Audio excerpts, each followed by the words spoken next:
Внедряемая система проектного финансирования предполагает появление нового игрока в виде банка. Он, с одной стороны, выдает кредит застройщику на ведение строительных работ и полностью контролирует использование этих денег именно на тот объект, который должен быть построен.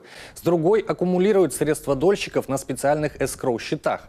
По факту деньги именно дольщиков застройщик сможет получить лишь тогда, когда у людей будут на руках ключи от нового жилья. На территории республики долевое строительство многоквартирных жилых домов сейчас ведут 12 застройщиков. Всего в Коми по такому принципу возводят 27 домов.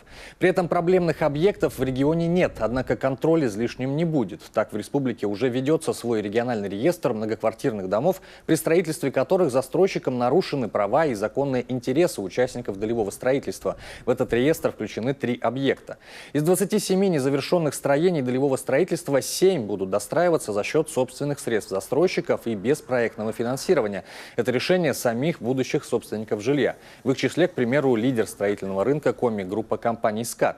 Еще 18 объектов имеют степень готовности более 30% и не подпадают под проектное финансирование, поэтому будут достроены по старым правилам. Что же до оставшихся 2, то их переход на проектное финансирование сегодня не вызывает опасений у властей Коми.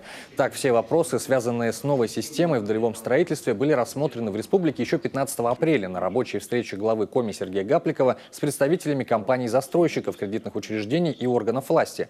А позднее по поручению Сергея Гапликова дополнительно были проведены встречи и с отделением Национального банка в республике, а также кредитными учреждениями, чье представительство обеспечено в регионе.